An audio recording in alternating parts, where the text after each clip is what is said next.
பிஸ்மில்லாஹிர் ரஹ்மானிர் ரஹீம். அல்ஹம்துலில்லாஹ் வஸ்ஸலாத்து வஸ்ஸலாமு அலா ரசூலில்லாஹ் வ அலா ஆலிஹி வ ஸஹ்பிஹி வ மன் வாலா. மனிதனுடைய ஒவ்வொரு காரியத்திலும் ஒவ்வொரு நேரத்திலும் ஷைத்தான் அவனிடம் வருகிறான். நபி ஸல்லல்லாஹு அலைஹி வஸல்லம் சொன்னதாக ஜாபிர் ரலியல்லாஹு அன்ஹு ஒரு ஹதீஸை அறிவிக்கிறார்கள். இமாம் முஸ்லிம் ரஹிமஹுல்லாஹ் அவர்கள் 2033வது செய்தியாக இதை பதிவு செய்கிறாங்க.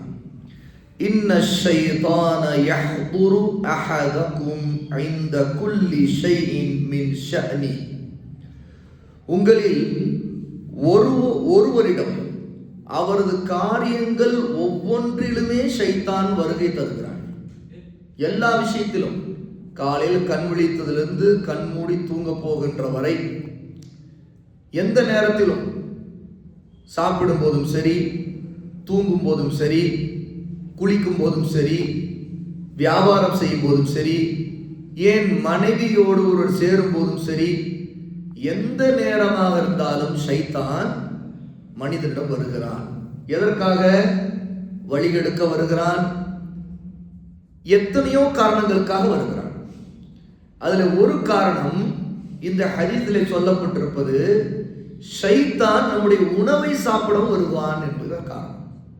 இங்க ரசூல் ஸல்லல்லாஹு அலைஹி வஸல்லம் சொல்றாங்க, எல்லா நேரத்திலும் ஒவ்வொரு தடவையும் உங்களிடம் ஷைத்தான் ஆஜராகிறான், உங்களிடம் வருகிறான் என்று சொல்லிவிட்டு சொல்கிறார்கள், ஃபைதா ஸகதத் மின் அஹதிகுமுல் லுக்மா. எனவே நீங்கள் ஒருவரிடமிருந்து உணவின் ஒரு பகுதி கீழே விழுந்து விட்டால், فَلْيُمِتْ مَا كَانَ بِهَا مِنْ أَذًى ثُمَّ لَيَأْكُلَهَا وَلَا يَدَعَهَا لِلشَّيْطَانِ. சாப்பிடும்போது உங்களுடைய உணவு தட்டிலிருந்து கொஞ்சம் கீழே விழுந்து விட்டால், அதில் பட்டிருப்பதை, அதில் ஏதாவது கீழே இருக்கக்கூடிய மண்ணோ தூசோ ஏதாவது அந்த உணவில் பட்டிருந்தால் அதை நீங்கள் அகற்றிவிட்டு உண்ணுங்கள். ஆகவே சாப்பிடும்போது கீழே விழுந்துருச்சு, சிந்திருச்சுன்னா அதை எடுத்து சுத்தம் பண்ணிடுங்க. அதில் எதுவும் படலைன்னா அப்படியே சாப்பிடலாம். இல்லை கீழே விழுந்ததில் ஏதாவது பட்டிருக்கு அப்படின்னா அதை சுத்தம் செய்து விட்டு சாப்பிட்டு விடுங்கள். ஷைத்தானுக்கு அதை விட்டு விடாதீர்கள் அப்படிங்கிறாங்க ரசூல் ஸல்லல்லாஹு அலைஹி வஸல்லம். ஏன்னா ஷைத்தான் அதை சாப்பிடுவான்ங்கிறாங்க. நம்முடைய அறிவு என்ன சொல்லும்? சாப்பிட்டது கீழே கிடக்குது, அப்படி நம்ம கண்ணு முன்னாடி குப்பைக்கு போகுது, இது ஒன்றும் ஷைத்தான் சாப்பிட்றதா காணா போயிருக்கணுமே அப்படின்னு நம்முடைய அறிவு சொல்லும். ஆனா ஜின்னின ஷைத்தான்களுக்கு உணவு உண்டு அப்படிங்கிறதும், நம்முடைய உணவுல எந்த வகையான உணவை அவர்கள் சாப்பிடுவார்கள் என்பதையும் ரசூல் ஸல்லல்லாஹு அலைஹி வஸல்லம் வேறு சமயங்களில் குறிப்பிட்டிருக்காங்க. முதலாவது, ஜின்களில் இருக்கக்கூடிய காபிர்கள் போன்றவர்கள், அவர்களுடைய உணவு எது என்று கேட்டால், நாம பிஸ்மில்லா சொல்லாம சாப்பிடுற உணவுகள் எல்லாம் அவர்களுக்குரியது. ஜின்களில் இருக்கக்கூடிய காபிர்கள், ஷைத்தான்கள், நாம் எப்போதெல்லாம் பிஸ்மில்லா சொல்லாம சாப்பிடுறோமோ, பிஸ்மில்லா சொல்லாம ஏதாவது குடிக்கிறோமோ, அது எல்லாமே ஜின்கள் இருக்கிற ஷைத்தான்களுக்கு உணவாக ஆகிவிடும். இரண்டாவது, ஜின்களில் இருக்கக்கூடிய முஸ்லீமாக இருக்கக்கூடிய ஜின்கள், ஷைத்தான்கள் அல்ல, அவர்கள் முஸ்லீமான ஜின்கள், அவர்களுக்கு எது உணவு என்றால், நாம் சாப்பிடக்கூடிய இறைச்சியில் அதனுடைய எலும்பு துண்டுகள் தான் அதனுடைய உணவுகள். ஆகவே ரசூல் ஸல்லல்லாஹு அலைஹி வஸல்லம், நீங்கள் உணவு சாப்பிட்டால் அதுல இறைச்சி எலும்பு துண்டை விட்டுவிடுங்கள் உங்கள் சகோதரர்களுக்கு அப்படின்னு சொன்னாங்க. எலும்பு துண்டை எந்த சகோதரர்களுக்கு விடுவது? ஜின்களில் இருக்கிற முஸ்லீம்கள். ஜின்களில் இருக்கிற முஸ்லீம்களாகிய உங்கள் சகோதரர்களுக்கு உங்கள் எலும்பு துண்டை விட்டு விடுங்கள், அவர்களுக்கு அல்லாஹ் அதை உணவாக ஆக்கி இருக்கிறான். இந்த ஜின்களில் இருக்கிற பிராணிகள், அதாவது ஜின்களுக்கு வாகனமாக பயன்படுற பிராணிகள், அந்த பிராணிகளுக்கு உணவாக இருப்பது எது தெரியுமா? சாணம், விலங்குகளுடைய சாணம். இது ஜின்களில் இருக்கக்கூடிய, ஜின்கள் சவாரி செய்கின்ற பிராணிகளுக்கு, ஜின்கள் எந்த பிராணிகளை பயன்படுத்த அந்த பிராணிகள், ஜின்களில் இருக்கிற பிராணிகளுக்கு உணவாக பயன்படுத்தப்படுவது சாணம். இமாம் முஸ்லிம் ரஹிமஹுல்லாஹ் இந்த ஹதீஸை பதிவு செய்கிறாங்க. முதலில் இந்த கைபான மறைவான விஷயங்களை பற்றிய அறிவு நமக்கு இருக்காது பெரும்பாலும். ஏன்னு கேட்டால் நாம அகீதா பற்றிய கல்வியை, நம்பிக்கை சம்பந்தப்பட்ட கல்வி தேடி படிக்கிறது இல்லை, கற்றுக்கொள்வதில்லை. அப்ப ஜின்களை பற்றி, ஜின்களுடைய வாழ்க்கையை பற்றி என்னென்ன சொல்லப்பட்டிருக்குது, ஜின்களில் ஒரு இனமா, ஒரு கூட்டமா இருக்கக்கூடிய காபிரா இருக்கக்கூடியவர்களை தான் ஷைத்தான்கள் என்று சொல்றோம். இப்லீஸை ஈமான் கொண்ட ஷைத்தான்கள். அந்த ஷைத்தான்கள் எப்போதுமே நம்மிடம் வருகிறார்கள். எந்த அளவுக்கு நம்ம சாப்பிடும்போது கூட அந்த கீழே உணவு விழுந்துட்டா அதை ஜின்களுக்கு விட்டு விடாதீர்கள், அதாவது ஷைத்தான்களுக்கு விட்டு விடாதீர்கள்ங்கிறாங்க சொல்ல. அதாவது அந்த உணவு அதில் இருக்கக்கூடிய பரக்கத் அவர்களுக்கு போயிடக்கூடாது. அதாவது அது விழுந்ததை கொண்டு பரக்கத்தை நாம் இழந்துருவோம். அது அவர்களுக்கு உணவாக ஆகி அவர்கள் இன்னும் அதை கொண்டு அவர்களுடைய சேட்டைகளை, அநியாயங்களை செய்வதற்கு அது உதவி செய்யும். அவை நம்முடைய உணவையும் குடிப்பையும் ஜின்கள் உண்கிறார்கள், ஷைத்தான்கள் உண்கிறார்கள். ஆனால் அது கண்களுக்கு தான் தெரியாது, அது எப்படியோ அவர்களுக்கு போகும். ஆனால் எப்போது நம்ம பிஸ்மில்லா சொல்லி ஒரு உணவையோ குடிப்பையோ நாம் உட்கொள்கிறோமோ அப்போது அது அவர்களுக்கு கிடைக்கவே கிடைக்காது. ஆகவே ரசூலுல்லாஹ் சொல்றாங்க, உங்களிடம் எப்போதும் ஷைத்தான் உங்களிடம் வருகிறான். ஆகவே நீங்கள் சாப்பிடும் போது கீழே தட்டில் இருந்து ஏதாவது சிந்தி விட்டால், அதில் ஏதாவது தூசு பட்டிருந்தால் கூட அதை அகற்றி விட்டு சுத்தம் செய்து விட்டு நீங்கள் சாப்பிட்டு விடுங்கள். அதை ஷைத்தான்களுக்கு விட்டு விடாதீர்கள். வலா யதஆலி ஷைத்தான், ரசூலுல்லாஹ் சொல்றாங்க, ஷைத்தான்களுக்கு அதை நீங்கள் விட்டு விடாதீர்கள், ஷைத்தானுக்கு என்று சொல்றாங்க. அப்ப இதுல இருந்து தெரிய வருது, ஷைத்தான்கள் நம்முடைய உணவையும் நம்முடைய குடிப்பையும் உட்கொள்வதற்காக நம்மிடம் வருவார்கள். எல்லா இடத்திலும் இருப்பார்கள், சாப்பிடுகிற நேரத்திலும் இருப்பார்கள். ஆகவேதான் ஒரு முஸ்லீம் சாப்பிடும் போது பிஸ்மில்லா சொல்லி சாப்பிடணும், பிஸ்மில்லா சொல்லி தான் குடிக்கணும். இன்னும் சொல்ல போனா ரசூலுல்லாஹ் சொன்னாங்க, உங்களில் ஒருவர் சாப்பிட்டால் வலது கையை கொண்டு சாப்பிடட்டும், ஏதேனும் குடித்தால் வலது கையை கொண்டு குடிக்கட்டும். ஏனென்றால் ஷைத்தான் தான் இடது கையை கொண்டு சாப்பிடுவான், இடது கையை கொண்டு குடிப்பான் அப்படிங்கிறான். அப்ப என்ன அர்த்தம்? அந்த ஹதீஸை நாம் நாளை மறுநாள் படிப்போம். அப்போ ஷைத்தான்கள் குடிக்கிறார்கள், சாப்பிடுகிறார்கள். அவர்கள் பயன்படுத்துகிற கை இடது கை. ஆகவே ரசூலுல்லாஹ் சொல்றாங்க, ஷைத்தான்கள் தான் இடது கையை பயன்படுத்துவாங்க, நீங்கள் வலது கையை பயன்படுத்துங்கள். குடிப்பதற்கு ஒரு பொருளை எடுத்து குடிக்கும்போது வலது கையால் தான் குடிக்கணும் அப்படிங்கிறாங்க ரசூலுல்லாஹ். அப்ப ஷைத்தான்கள் எப்போது நம்மோடு சுற்றி வந்து கொண்டிருக்கிறாங்கிறது இந்த ஹதீஸ்ல இருந்து ரொம்ப தெளிவா தெரியுது. ஏனென்றால் இந்த ஹதீஸ்ல ரசூலுல்லாஹ் சொல்றாங்க, எல்லா நேரத்திலும் உங்களிடம் ஷைத்தான் ஆஜராகிறான், ஒவ்வொரு காரியத்திலும் நீங்க என்ன செய்தாலும் உங்களிடம் வருவான் அப்படிங்கிறாங்க. அப்போ ஒரு ஷைத்தான் கூடவே இருந்துட்டு இருப்பான், வருவான் அப்படிங்கிறாங்க. எந்த அளவுக்கு நம்முடைய உயிர் நம்மை விட்டு போகிற கடைசி நேரம் வரைக்கும் கூட ஷைத்தான் நம்முடைய ஈமானை ஆட்டம் காண வைப்பார், நமக்கு குழப்பத்தை ஏற்படுத்த, நாம் லா இலாஹ இல்லல்லாஹ் சொல்லிவிடக்கூடாது என்பதற்காக நம்முடைய மனதிலே குழப்பத்தை ஏற்படுத்த ஷைத்தான் அங்கும் வருவான் அப்படின்னு ரசூல் ஸல்லல்லாஹு அலைஹி வஸல்லம் சொல்லியிருக்காங்க. ஏற்கனவே அந்த ஹதீஸை அன்னைக்கு படிச்ச அபு சயீத் அல் குத்ரி ரலியல்லாஹு அன்ஹு அறிவிக்கக்கூடிய முஸ்தத்ரகுல் ஹாக்கிம்ல உள்ள ஹதீஸ், இன்ன ஷைத்தான கால வ இஸ்ஸதிக யா ரப்பி, ஷைத்தான் சொன்னா, என்னுடைய ரப்பே, உன்னுடைய கண்ணியத்தின் மீது சத்தியமிட்டு சொல்கிறேன், லா அப்ரஹு உஹ்வி இபாதக மா தாமத் அர்வாஹுஹும் ஃபி அஜ்சாதிஹிம், உன்னுடைய அடியாருடைய உடல்களில் அவருடைய உயிர்கள் இருந்து கொண்டிருக்கும் காலமெல்லாம் அவர்களை நான் வழிநடத்திக் கொண்டே இருப்பேன் என்று ஷைத்தான் சொன்னான். அப்போ மரணம் வரைக்கும் அவன் நம்மிடம் வருவான். மரணம் வரைக்கும்னா சரி, நம்ம வளர்ந்துகிற காலம், அதுக்கு பிறகு மரணிக்கிற காலம், இந்த காலகட்டத்தில் ஷைத்தான் நம்மிடம் வருவான் இல்ல, பிறக்கும் போதே நம்மிடம் வருவான். ஒரு குழந்தையாக நம்முடைய தாயின் வயிற்றிலிருந்து வெளியே இந்த உலகத்திற்கு, இந்த பூமிக்கு வரும்போதே ஷைத்தான் தான் முதல்ல வர்றது, முதல்ல கை வைக்கிறதே அவன் தான். இது ரசூல் ஸல்லல்லாஹு அலைஹி வஸல்லம் ரொம்ப தெளிவா ஒரு ஹதீஸின் மூலமா சொன்னாங்க, மா மின் பனி ஆதம மௌலூதுன் இல்லா யமஸ்ஸுஹு ஷைத்தானு ஹீன யூலத், ஆதமின் மக்களில் பிறக்கின்ற குழந்தை எதுவாக இருந்தாலும் அது பிறக்கும் போதே ஷைத்தான் அதை தீண்டுகிறான் அப்படிங்கிறான். சொல்லிட்டு சொல்றாங்க, ஃபயஸ்தஹில்லு சாரிஹன் மின் மஸ்ஸி ஷைத்தானி கைர மரியம வப்னிஹா. இந்த தீண்டல்ல இருந்து தப்பித்தவங்க 2 பேர் தான் இந்த பூமியிலேயே. மொத்த பூமியில ஆதம் அலைஹிஸ்ஸலாமுடைய பிள்ளைகளிலேயே தப்பித்தவர்கள் 2 பேர் தான். ஷைத்தானின் தீண்டுதலால் அந்த குழந்தை குத்தும் போது இதுல தப்பித்தவர்கள் மரியமையும் அவருடைய மகனையும் தவிர அப்படிங்கிறார். மரியம் அலைஹிஸ்ஸலாத்து வஸ்ஸலாம், அவருடைய மகன் ஈசா அலைஹிஸ்ஸலாத்து வஸ்ஸலாம். இந்த 2 பேர் மட்டும்தான் அல்லாஹ் தஆலா அவர்களை பாதுகாத்தான். அவர்கள் பிறக்கும் போது ஷைத்தான் அவர்களை தீண்ட முடியவில்லை. ஆகவே அவர்கள் மட்டும்தான் அந்த தீண்டுதலின் காரணமாக ஒரு குழந்தை எப்படி பிறந்தவனை கத்துதோ அந்த மாதிரியான கத்துதல் இல்லை. தீண்டுதல் காரணமாக கத்துகிற கத்தம்.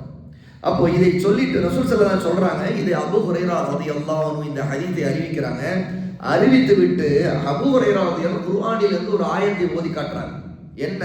என்ன காரணத்தினால் மரியமையும் ஈசாவையும் ஷைத்தான் தீண்ட முடியவில்லை? ஏன்னு கேட்டா அதுக்கு முக்கியமான காரணம் ஒரு துஆ. சும்ம யகூல் அபூ ஹுரைரா ரலியல்லாஹு அன்ஹு, அபூ ஹுரைரா ரலியல்லாஹு இந்த செய்தியை ஹதீஸை சொல்லிட்டு ஓதி காட்டுறாங்க. வ இன்னி உஈதுஹா பிக வ துர்ரிய்யதஹா மினஷ் ஷைத்தானிர் ரஜீம். மரியம் அலைஹிஸ்ஸலாத்து வஸ்ஸலாமுடைய அம்மா கேட்ட ஒரு துஆ. அவங்க மரியமை வயிற்றுல சுமந்து கொண்டிருக்கும் போது அல்லாஹ்விட கேட்டாங்க, வ இன்னி உஈதுஹா, அல்லாஹ்வே என்னுடைய ரப்பே நான் பாதுகாப்பு கேட்கிறேன், பிக்க உன்னை கொண்டு பாதுகாப்பு கேட்கிறேன், வ துர்ரிய்யதஹா மினஷ் ஷைத்தானிர் ரஜீம், அதாவது என்னுடைய பிள்ளை மரியமுக்கும் மரியமுடைய சந்ததிக்கும் நான் விரட்டப்பட்ட ஷைத்தானை விட்டு பாதுகாப்பு கேட்கிறேன்ட்டு மரியம் அலைஹிஸ்ஸலாத்து வஸ்ஸலாமுடைய அம்மா ஒரு துஆ கேட்டாங்க. அந்த துஆவை அல்லாஹ் ஏற்றுக்கொண்டான். அவன் பாதுகாப்பை அல்லாஹ் எப்படி கொடுத்தான்னு கேட்டா, பிறக்கும் போதே மரியமை ஷைத்தானால தீண்ட முடியல, அதே மாதிரி ஈசாவை ஷைத்தானால தீண்ட முடியும். இதை தவிர எந்த குழந்தையா இருந்தாலும் சரி, எல்லா நபிமார்கள் உட்பட எல்லாருமே ஷைத்தான் அந்த குழந்தையாக அவர்கள் பிறக்கும் போதே முதல் குத்தி விட்டு தீண்டி விட்டு அவர்கள் அள வைத்து விட்டு இப்படி கூக்குரல் எழுப்புற அளவுக்கான நிலைமையில தான் ஷைத்தான் ஒரு குழந்தை வெளியே வரும்போது செய்கிறார். அப்ப அந்த அளவுக்கு ஷைத்தான் ஆதமுடைய பிள்ளைகள் மீது குரோதமும் விரோதமும் கொண்டிருக்கிறார்.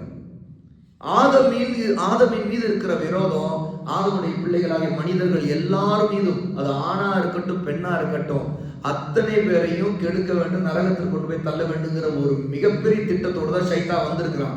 அப்போ அல்லாஹ் தஆலா அவனுக்கு கொடுத்த அனுமதியில அந்த சோதனையில நாம் இப்ப ஷைத்தானை விட்டு அல்லாஹ்வோட பாதுகாப்பு தேடுவதை கொண்டும் நம்முடைய அகீதாவை நம்முடைய கொள்கைகளை சீர்திருத்தி அல்லாஹ்வின் பக்கம் திரும்புவதை கொண்டு மார்க்கத்தை பற்றி பிடிப்பதை கொண்டுதான், அந்த வழிகாட்டலை அந்த கல்வியை அடைவதை கொண்டுதான் நாம் எச்சரிக்கை அடைவோம்.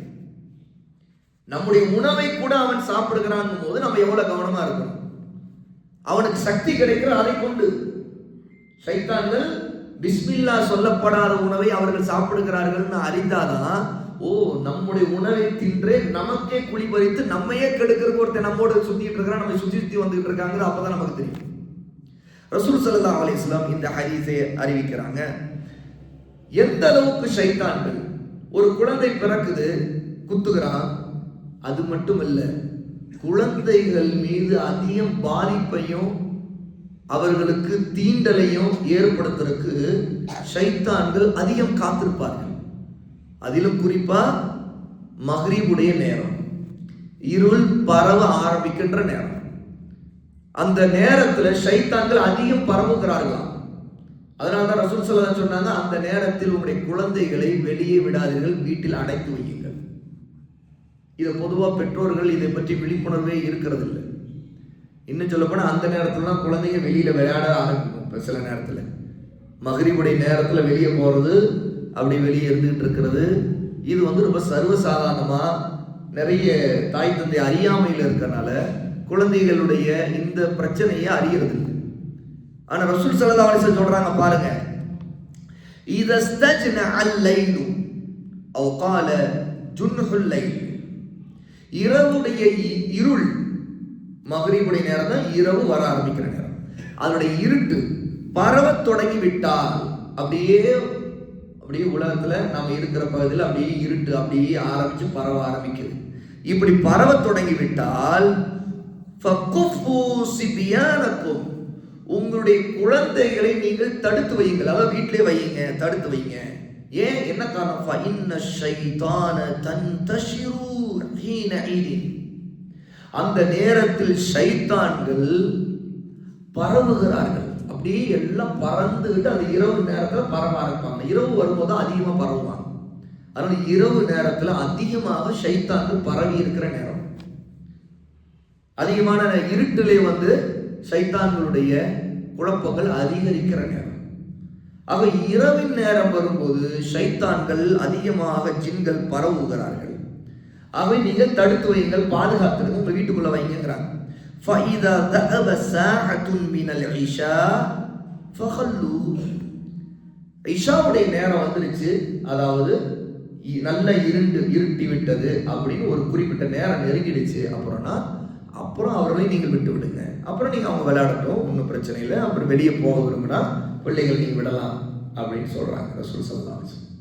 அப்போ அந்த இருள் பரவுகின்ற நேரத்தில் வெளியே பிள்ளைகளை, சிறுவர்களை விடக்கூடாது, தடுத்து வைக்கணும். வீட்டில் இருமா, போகாதீங்க, நல்ல ஓரளவு இருட்டு வரட்டும் அப்படின்னு சொல்லிட்டு இஷாவுடைய நேரம் நெருங்கி ஓரளவுக்கு ஒரு குறிப்பிட்ட நேரம் நல்ல இருட்டு ஆரம்பிச்சிருச்சுன்னா அப்புறம் விடலாம். அது குறைஞ்ச நேரம், ஒரு மகரிப் தொழுது ஒரு அரை மணி நேரம், இப்படி ஒரு நேரம் எடுத்துக்கொள்ளலாம். அப்ப அந்த நேரம் அவரு இஷா நெருக்கத்துல அந்த மாதிரி நேரத்துல அப்படி வெளியே பிள்ளைகளை விடலாம். ஏன் ரசூல் ஸல்லல்லாஹு அலைஹி வஸல்லம் இப்படி ஒரு எச்சரிக்கை நமக்கு செய்கிறாங்க அப்படின்னா, பொதுவாக ஜின்கள், ஷைத்தான்கள் பயப்படக்கூடிய தன்மை உள்ளவர்களை தான் முதல்ல தாக்குவாங்க. உள்ளம் பலவீனமாக இருக்கக்கூடியவர்களை முதல்ல தாக்குவாங்க. அதனால இந்த பேய் கதை, பிசாசு கதை நிறைய கேள்விப்படுறோம் இல்லையா?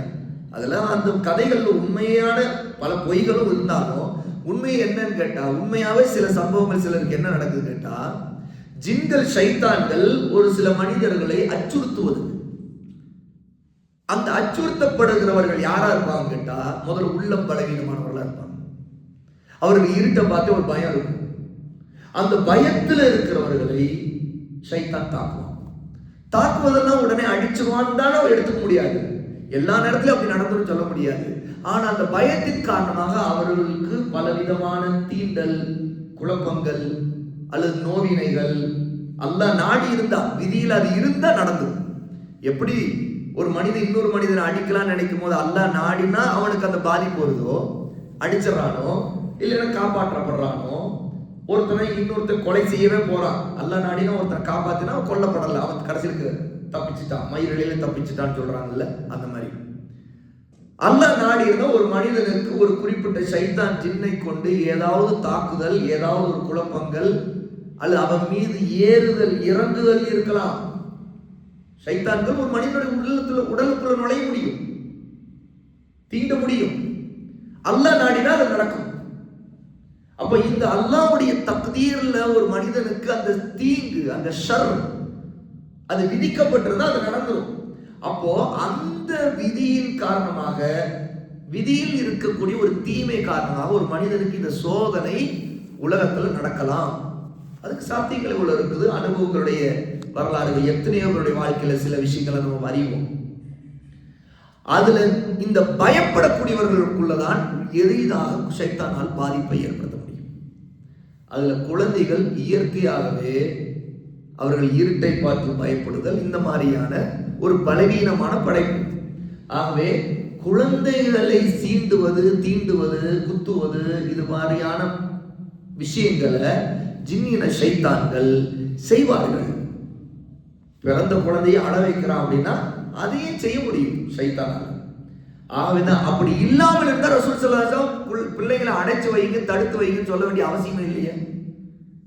மனிதனுடைய அறிவு என்னன்னு கேட்டா, தன்னுடைய அறிவை தாண்டி ஒரு விஷயம் சொல்லப்பட்டா அதை நம்ப முடியாதனால மறுக்கிற மகா மடமத்தனத்துக்கு போய் முட்டிக்கிறான். ஆனா அல்லாஹ்வுடைய ரசூல் கைவான மறைவான விஷயங்கள் பற்றி ஒன்று சொன்னா அது உண்மைதான் இருக்கும். அல்லாஹ்வுடைய ஹதீஸ், நபியுடைய ஹதீஸ் இருக்குது, அல்லாஹ்வுடைய வார்த்தை இருக்குன்னு அப்படியே அது நம்பிக்கை கொள்ளணும். ரசூல் ஸல்லல்லாஹு அலைஹி வஸல்லம் அர்த்தம் இல்லாம ஷைத்தான்கள் பரவுறாங்க, குழந்தைகளை தடுத்து வைங்கன்னு சொல்றதுக்கு அர்த்தம் என்ன? அப்போ பாதிப்பு ஒன்று இருக்கும் என்பதால் தான் அந்த பாதுகாப்புக்காக ரசூல் ஸல்லல்லாஹு அலைஹி வஸல்லம் சொல்றாங்க, உங்கள் குழந்தைகளை இருள் பரவக்கூடிய அந்த நேரத்துல வெளியே விடாதீங்க, வீட்டுக்குள்ள தடுத்து வைக்கிறாங்க. இதை ரேஷனலிஸ்ட் தாட்டுங்கிற பேர்ல, பகுத்தறிவின் பேர்ல குர்ஆன் ஹதீஸை சொந்த புத்திக்கு புரிந்தா மட்டும் ஏற்றுக்கொள்ளணும். கண்ணுக்கு அறியாத புற சாதனங்களை கொண்டு அறிய முடியாத விஷயம் வந்துச்சுன்னா அதை மறுக்கக்கூடிய கொள்கை இருக்குல்ல, அதுக்கு பேர் நாத்திக கொள்கை. நாத்திக கொள்கைக்கு மார்க்கத்தில் இடம் இல்லை. இது வஹீன் அடிப்படையில் உள்ள மார்க்கம். ஆகவே இந்த மறைவான விஷயத்தை நம்பிக்கை கொள்ளணும் அப்படிங்கிறது இதிலிருந்து நபர் ரசூல் ஸல்லல்லாஹு அலைஹி வஸல்லம் இரவு வேலை சிறிது நேரம் கழிந்து விட்டா அப்புறம் நீங்க பிள்ளைகளை விட்டு விடுங்க, ஒன்றும் பிரச்சனை இல்லை அப்படிங்கிறாங்க. இதை ஜாபிர் ரலியல்லாஹு அன்ஹு இந்த ஹதீஸை அறிவிக்கிறாங்க. இமாம் புகாரி ரஹிமஹுல்லாஹ் 3280வது ஹதீஸாக, இமாம் முஸ்லிம் ரஹிமஹுல்லாஹ் 2012வது ஹதீஸாக பதிவு செய்கிறாங்க. ஆகவே நாம் ஷைத்தானை விட்டு பாதுகாப்பு அல்லாஹ்வோட பெறுவதிலே ரசூலுல்லாஹ்வுடைய கட்டளைக்கு கீழ்ப்படிவதிலும் அது இருக்குது. ஏன்னா ரசூல் ஸல்லல்லாஹு அலைஹி வஸல்லம் ஒரு விஷயம் சொல்றாங்க, இப்படி செய்யுங்க, இப்படி செய்யாதீங்கன்னா அதுக்கு கட்டுப்படுவதை கொண்டும் நாம் ஷைத்தானுடைய தீங்கை விட்டு நம்மை பாதுகாத்துக் கொள்ளலாம், நம்முடைய பிள்ளைகளை பாதுகாக்கலாம் என்பதும் இந்த ஹதீஸின் மூலமாக தெரிந்து கொள்றோம். இன்ஷா அல்லாஹ் நாளை இன்னும் ஷைத்தானுடைய சதிகளும் நாம் எப்படி நம்மை பாதுகாத்துக் கொள்ள வேண்டும் என்பதை பற்றி ஹதீஸ்களை இன்னும் அறிந்து கொள்வோம். அல்லாஹ் தஆலா இதிலிருந்து நம் கல்வியை எடுத்துக்கொண்டு நல்லறிவு பெற்றவர்களாக ஆக்குவானாக.